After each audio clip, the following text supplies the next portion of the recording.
Everyone's okay, but it's okay.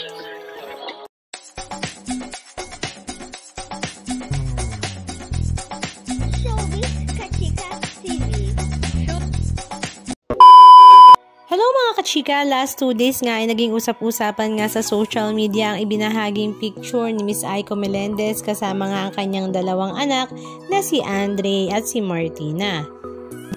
Ibinahagi nga niya ang pictures nila together kung saan sila nga ay nagbabakasyon sa Siargao.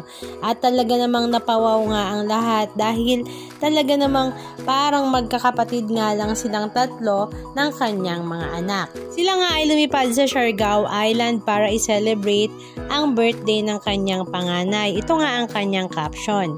Good AM from Paradise, celebrating Andre's birthday today at Siargao Island.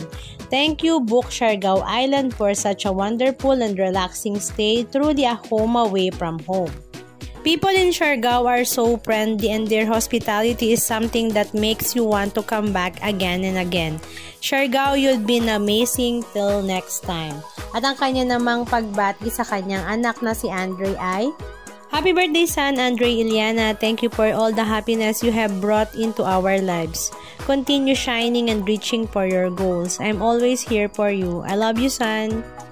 Masaya nga ang kanilang naging bakasyon sa Siargao Island at talaga namang game na game rin nga si Miss Aiko Melendez sa kanyang napaka-sexing 2-piece. Sa edad nga na almost 50 years old ay talaga namang wala pa rin ngang kupas ang kanyang ganda, ganun din nga ang kanyang kaseksihan. Samantala, ang isa naman sa mga bucket list ni Miss Aiko Melendez na cliff jumping ay nag-fail dahil nga medyo ninervyos nga daw siya. Ang kanyang caption ay, Sometimes courage takes a backseat, and that's exactly what happened here. I was all set to take the leap, but in the end, I totally flaked out. Still, I want to give a huge shout out to this amazing girl in the picture. Thank you for being so kind and game enough to join me in this adventure, even if I chickened out at the last minute. Halika at panoorin natin.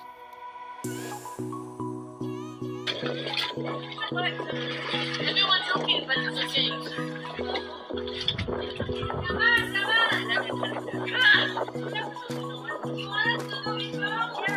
Anong masasabi nyo mga kachika? Just comment down below. And please don't forget to subscribe. Thank you!